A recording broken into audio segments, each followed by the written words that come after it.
Hello friends, this is the lesson number 32 in the series of criticism in English literature. In this lesson, or in fact by this lesson, we shall start our journey towards new criticism or practical criticism. Before this lesson, in the previous videos, we discussed most of the traditional critiques. Most of the time they used to talk about such things what should be the content of the poetry, how poetry should be written, whether there has to be emotions and feelings in dominance or the moral purpose has to be there. So such things were there, but in new criticism we are supposed to analyze only the text. First, understand this term criticism. It does not mean always that we are going for negative things or the flaws or demerits. Here, criticism means that we are pointing out merits and demerits or positive and negatives of the work. And we are supposed to consider only the words or the text. We must not go beyond this. So understand this statement. To evaluate the text without having any influence of the writer's image, his class, or other social, political, or any sort of circumstances and backgrounds. We are just we just need to deal with the text only, with the words only. One simple example. We have these words or this statement like to be or not to be. Now you know that this line comes from Hamlet, written by Shakespeare. When someone asks us that analyze this word or these words, then what we do? We tend to go into the background of this work. Hamlet, what was the plot? What was the state of mind of the character Hamlet? And even about Shakespeare we discuss. But new criticism says that we just ignore all these things. We need to focus only on these words. That what does it mean by to be or not to be? Ya to ye ho, ya ye na ho. Something like this. Means we must not go into other things. We need to distance ourselves from all other things. Just focus on the text. What is the deeper meaning there in these words? So this is the new criticism. It started in the early part of this 20th century, especially in America. And remember, new criticism focus more, not more, in fact entirely on the text only. Now there are some good names, or okay, we take one more example. Like in Charles Dickens' work, that is Tale of the Two Cities, it begins with these lines. It was the best of times, it was the worst of times. It was the age of wisdom, it was the age of foolishness. It was the epoch of belief, it was the epoch of incredulity.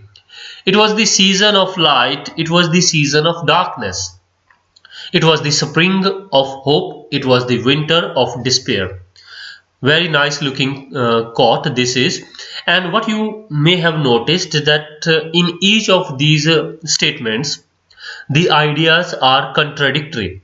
It was the best of times, it was the worst of times. Means the conditions were good and also the bad.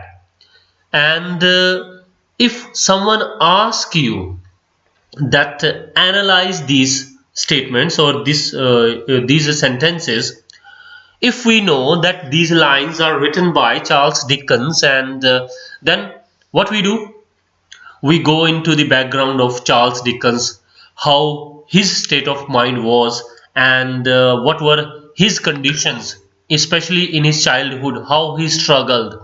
It was late 18th century and early 19th century when it was written, and the conditions of the Victorian age, especially the conflict of the ruling class and the poor and pathetic conditions of the working class. Means there was a conflict between these two classes. The poor were suffering.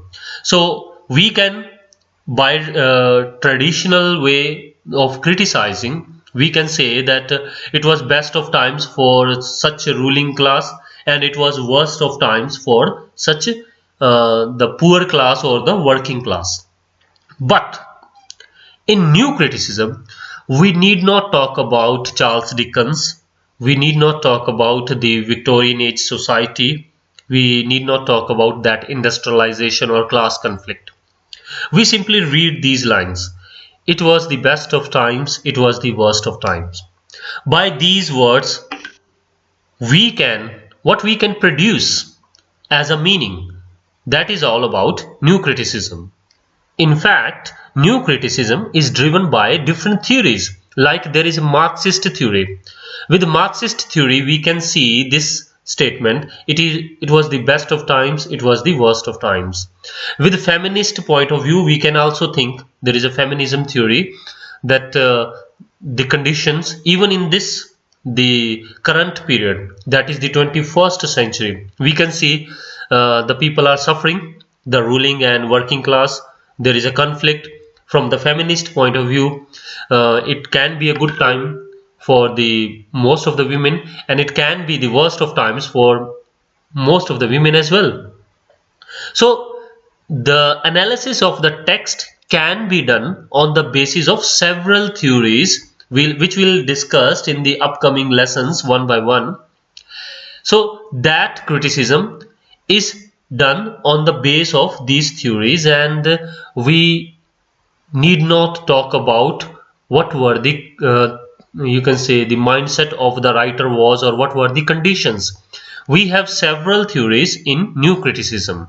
So as a conclusion, what we can say, there was a traditional criticism, then comes new criticism, and under new criticism we have several theories to analyze the text. So we shall discuss Russian formalism, Marxist theories, feminist criticism, all those things. And now we have some important names related to this. The first name that we have, Ivor Armstrong Richards. He used or coined the term practical criticism. So remember, practical criticism and new criticism both are almost the same. And then we have another name, that is J.E. Spingarn, Joel Elias Spingarn. He is an American educator, and he used the term new criticism for the first time. So he actually coined this term new criticism. Actually, he was giving a lesson to his students.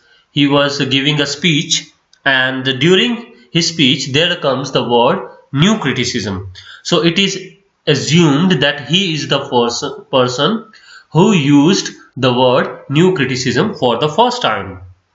Then we have one more name, that is John Crow Ransom.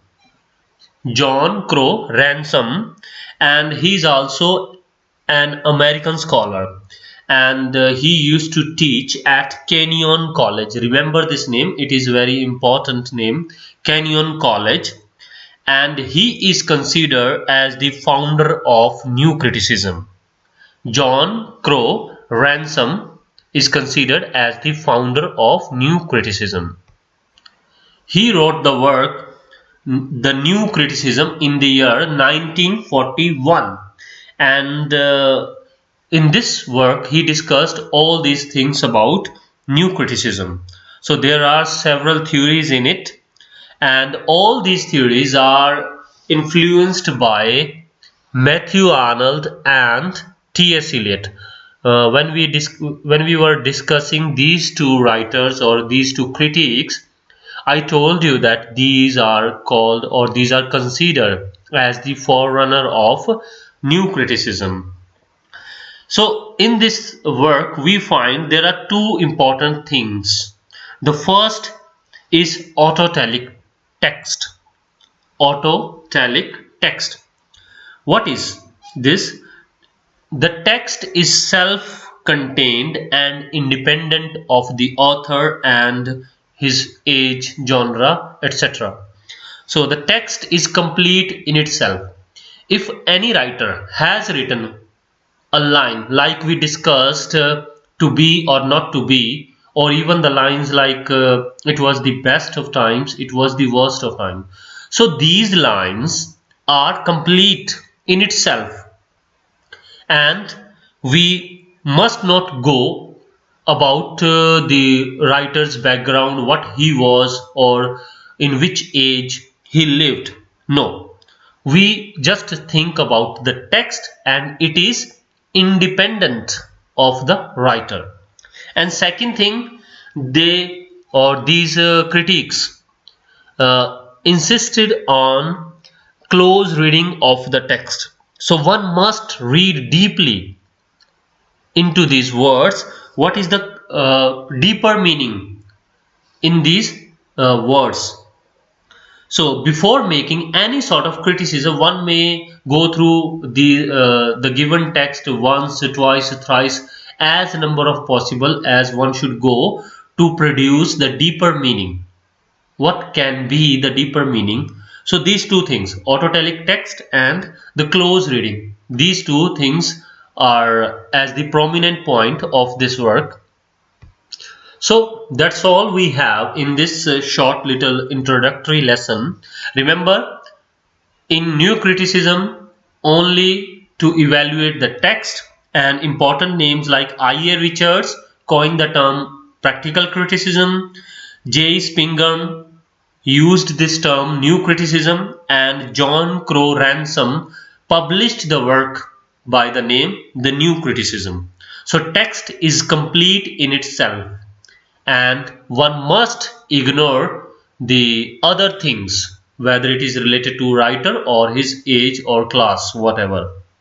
And one more thing, as I mentioned, that under new criticism there are several theories given by different critics. So we shall discuss all these theories one by one. So that's all we have in this lesson. I hope you have got something of this lesson. So have a great day and enjoy learning English literature.